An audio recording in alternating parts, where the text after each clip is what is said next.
The autistic son of my neighbor has not stopped invading my garden for the past 7 months. After moving into my new house with my daughter and my dogs, the 16-year-old boy from next door, who has severe Down syndrome, has been increasingly encroaching on my property. Initially, I spoke with the neighbors, and they expressed their apologies. They promised to keep a closer eye on him while he was in their yard. However, after a few months, they no longer seem to care and let him roam as he pleases. I've installed security cameras in the backyard and at the front of the house, solely for my own safety, as we have a pool. He would climb the 6M wooden fence to enter my garden with a ladder from his little house and let my dogs out. So far, I've prevented him from letting my dogs out by using chains and locks on 2 gates. Many times, the door to my garage was left open. He would come out of his garden and enter my house to let my dogs out.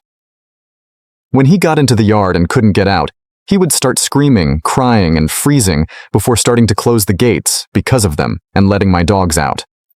His parents would simply come in, pick him up, and leave.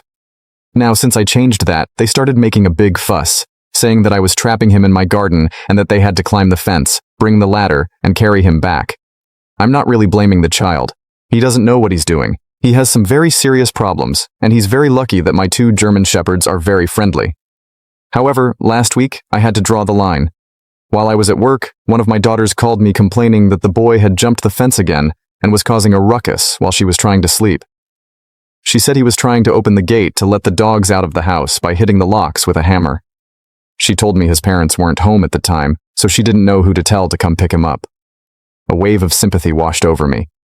I told my daughter to let the dogs out and let the boy play with them until I got home. However, I told myself that this would be the last straw. My plan was to come home, take the boy to his house, and tell his parents that I will no longer tolerate him in my garden. I sent a message to his parents telling them that I would allow their son to play with my dogs only for today. However, today is the last day he can do it. I've had enough.